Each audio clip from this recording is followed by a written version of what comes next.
31 अक्टूबर 1984 की सुबह नई दिल्ली में सब कुछ बिल्कुल आम दिन की तरह शुरू हुआ था।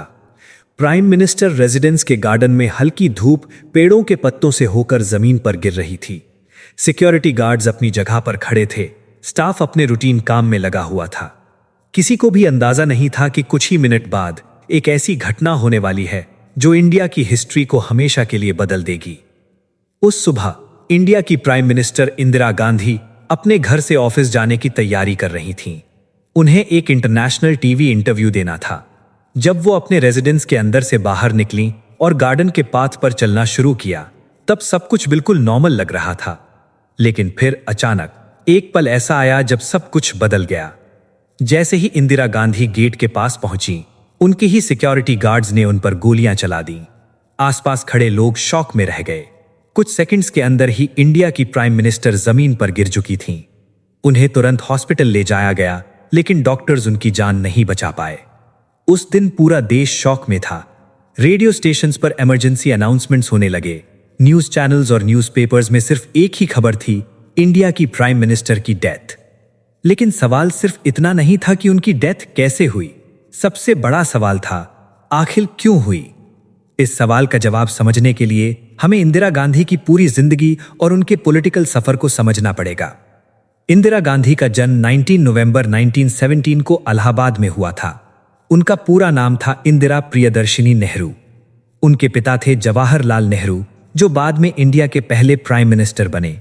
उनकी मां का नाम था कमला नेहरू। इंदिरा का बचपन आम बच्चों जैसा नहीं था। उनका घर इंडियन फ्रीडम मूवमेंट का एक इंपॉर्टेंट सेंटर था।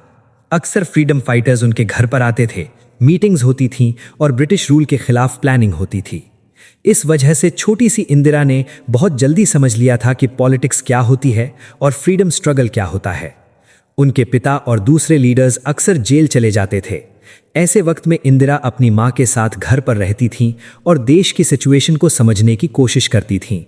कहते हैं कि बचपन में ही इंदिरा ने बच्चों का एक ग्रुप बनाया था जिसे वानर सेना कहा जाता था। ये ग्रुप फ्रीडम फाइटर्स को मैसेजेस पहुंचाने और छोटी मोटी मदद करने का काम करता था। ये छोटा सा ग्रुप एक सिंबॉलिक एफर्ट था, लेकिन इससे एक बात साफ हो गई थी कि इंदिरा गांधी का बचपन से ही देश की पॉलिटिक्स से कनेक्शन बन चुका था। इंदिरा गांधी ने अपनी स्कूलिंग इंडिया और फॉरेन दोनों जगह से की।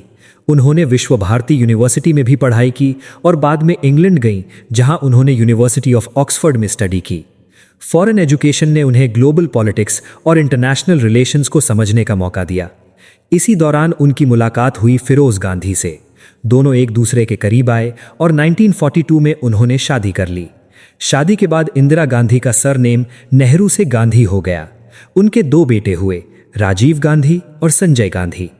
1947 में जब इंडिया आज़ाद हुआ, तब जवाहरलाल नेहरू प्राइम मिनिस्टर बने। इस दौरान इंदिरा गांधी ऑफिशियली गवर्नमेंट का पार्ट नहीं थीं, लेकिन वो अपने पिता के साथ पॉलिटिकल इवेंट्स और फॉरेन टूर्स पर जाती थीं। धीरे धीरे उनकी पॉलिटिकल अंडरस्टैंडिंग और इन्फ्लुएंस दोनों बढ़ने लगे। 1964 में नेहरू की डेथ हो गई। ये इंदिरा गांधी के लिए एक इमोशनल और पॉलिटिकल टर्निंग पॉइंट था। कुछ सालों बाद 1966 में पॉलिटिकल स्ट्रगल के बाद इंदिरा गांधी इंडिया की प्राइम मिनिस्टर बन गईं।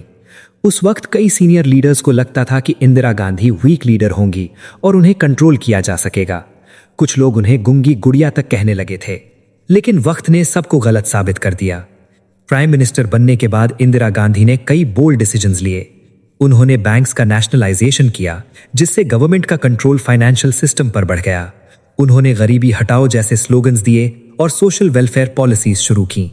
धीरे धीरे उनकी इमेज एक स्ट्रांग और डिसाइसिव लीडर की बनने लगी। 1971 में ईस्ट पाकिस्तान में पॉलिटिकल क्राइसिस शुरू हो गया। वहां मिलिट्री एक्शन और वायलेंस के कारण लाखों लोग अपनी जान बचाने के लिए इंडिया आ गए थे। ये रेफ्यूजी क्राइसिस इंडिया के लिए बहुत बड़ा चैलेंज बन गया। सिचुएशन इतनी टेंस हो गई कि इंडिया और पाकिस्तान के बीच वॉर शुरू हो गई। ये था इंडो पाकिस्तानी वॉर ऑफ 1971। इस वॉर में इंडिया ने पाकिस्तान को हराया और दुनिया के मैप पर एक नया देश बना, बांग्लादेश। इस विक्ट्री के बाद इंदिरा गांधी की पॉपुलैरिटी बहुत ज्यादा बढ़ गई। दुनिया भर में उन्हें एक पावरफुल लीडर के रूप में देखा जाने लगा। 1975 में इंडियन पॉलिटिक्स एक नई क्राइसिस में घुस गई। पॉलिटिकल प्रोटेस्ट्स बढ़ने लगे और ऑपोजिशन पार्टीज गवर्नमेंट के खिलाफ खड़ी हो गईं। इसी दौरान इंदिरा गांधी ने एक ऐसा डिसीजन लिया जो इंडियन हिस्ट्री का सबसे कंट्रोवर्शियल डिसीजन माना जाता है। 1975 में उन्होंने देश में इमरजेंसी डिक्लेयर कर दी। दी इमरजेंसी इंडिया 1975 टू 1977 के दौरान सिविल लिबर्टीज सस्पेंड हो गईं, मीडिया पर सेंसरशिप लग गई और कई ऑपोजिशन लीडर्स को जेल में डाल दिया गया। यह पीरियड इंडियन डेमोक्रेसी के लिए एक डार्क चैप्टर माना जाता है। 1977 में इलेक्शंस हुए और इंदिरा गांधी इलेक्शन हार गईं। बहुत लोगों को लगा कि उनका पॉलिटिकल करियर खत्म हो गया, लेकिन 1980 में इलेक्शंस हुए और इंदिरा गांधी फिर से प्राइम मिनिस्टर बन गईं। लेकिन अब देश में एक नई प्रॉब्लम बढ़ने लगी थी। पंजाब में मिलिटेंसी और सेपरेटिस्ट मूवमेंट। पंजाब में कुछ एक्सट्रीमिस्ट ग्रुप्स एक अलग सिख स्टेट की डिमांड कर रहे थे, जिसे खालिस्तान कहा जा रहा था। सिचुएशन धीरे धीरे डेंजरस होती जा रही थी। 1984 में गवर्नमेंट ने एक मिलिट्री ऑपरेशन लॉन्च किया, जिसे कहा गया ऑपरेशन ब्लू स्टार। इस ऑपरेशन का ऑब्जेक्टिव था मिलिटेंट्स को गोल्डन टेम्पल कॉम्प्लेक्स से बाहर निकालना। आर्मी ने टेम्पल कॉम्प्लेक्स में एंट्री की और मिलिटेंट्स के खिलाफ ऑपरेशन चलाया। ऑपरेशन सक्सेसफुल रहा, लेकिन इसमें बहुत लोगों की जान गई और टेम्पल कॉम्प्लेक्स को डैमेज भी हुआ।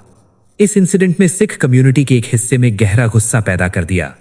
और फिर वो दिन आया 31 अक्टूबर 1984। सुबह जब इंदिरा गांधी अपने रेजिडेंस से निकल रही थीं, तब उनके ही सिक्योरिटी गार्ड्स ने उन पर गोलियां चला दी। कुछ ही मिनट में पूरी दुनिया में यह खबर फैल गई। इंडिया ने अपनी प्राइम मिनिस्टर खो दी थी। उनकी डेथ के बाद देश में रायट्स और पॉलिटिकल टेंशन बढ़ गया। उनके बाद उनके बेटे राजीव गांधी इंडिया के प्राइम मिनिस्टर बने। आज भी इंदिरा गांधी का नाम इंडियन हिस्ट्री में एक पावरफुल और कंट्रोवर्शियल लीडर के रूप में याद किया जाता है। कुछ लोग उन्हें एक स्ट्रांग लीडर मानते हैं, जिन्होंने देश के लिए टफ डिसीजंस लिए। दूसरी तरफ कुछ लोग उनके डिसीजंस पर आज भी डिबेट करते हैं। लेकिन एक बात पक्की है, इंदिरा गांधी की जिंदगी एक ऐसी कहानी है जिसमें पावर, करेज, पॉलिटिक्स और कंट्रोवर्सी सब कुछ था। और शायद इसीलिए इंडिया की पॉलिटिकल हिस्ट्री में उनका नाम हमेशा एक इंपॉर्टेंट चैप्टर के रूप में लिखा जाएगा।